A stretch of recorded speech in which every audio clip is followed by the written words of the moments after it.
The Joe Rogan Experience. I think you're right about the racism in terms of like the attitude about crack versus cocaine, and that could clearly be demonstrated by sentencing. Yeah. You know, people were sentenced, the mandatory minimums for crack use were so much higher. When people got caught with crack or selling crack, I mean, they went to jail for a long fucking time, whereas people got caught with cocaine, they didn't go to jail for as long, and the treatment, the sentence is much smaller. And Dr. Carl Hart, you know, he's great. He's great as well. I've had him on here, and he was explaining. He's like, "Look, there is no difference." Yeah, he's like, "It is cocaine. I mean, this is cocaine. If you want to break it down to the drug effect on the body, they are the same thing. And one of them sends you away for a long time. One of them doesn't." Yeah. Well, for my book about West Coast hip hop called Original Gangsters, I interviewed Freeway, Ricky Ross. Has he been on here? Yes, a couple times. Yeah. So he the original Rick Ross. The original Rick Ross. The real Rick Ross. The real Rick Ross, exactly. And his sort of the innovation of their era was called Ready Rock. And so before people preferred to smoke cocaine even before crack was invented. Freebase. I mean, that was right, exactly what Richard Pryor got in trouble with. Yeah, exactly. So the innovation was to make it so you didn't have to freebase. It was ready to smoke. So they called it Ready Rock. And Eazy-E's first record label his record label was called Ruthless, but they were going to call it Rock House Records, you know, for that reason.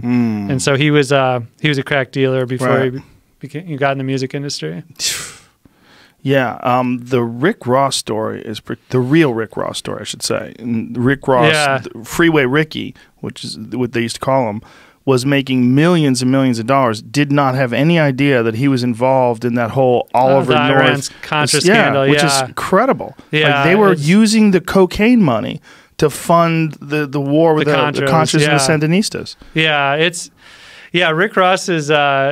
I wrote about him, and so I ended up actually playing tennis with him because he's a really good tennis player. Yeah, I heard he was, and I was a big high school tennis player too. So I was like, let's do this. And he's got some years on me. I don't know how old I think he's maybe late 50s, but he was holding his own. We played on like a South Central tennis court somewhere, and he took some games off me, definitely. Well, his story is incredible because they sent him away on the 3 strikes rule for life.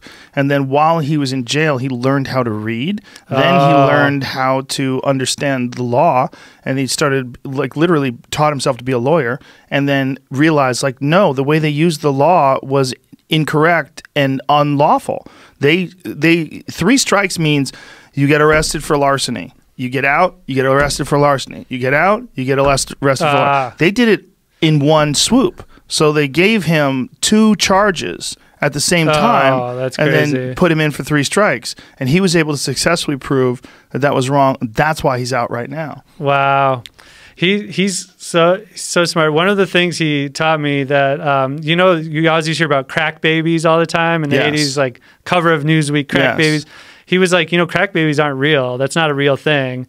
He said that I hope I'm not speaking out of school. I think like his wife like maybe smoked crack while his son was in utero and never had any problems. And he's like, yeah, look around, do your research. Like crack babies is not a real thing. That's crazy because I remember hearing that as well. Like crack babies was a thing we were all worried about in the 80s. Oh my God, wait till the year 2000. All these crack babies are 20 years old. Yeah. That was the thing. Where are they now? Yeah. Where are they now? Maybe they're mumble rappers. Maybe that's what's going on. Maybe that's it. I shouldn't laugh at that. Yeah. You did though, because you understand real rap music.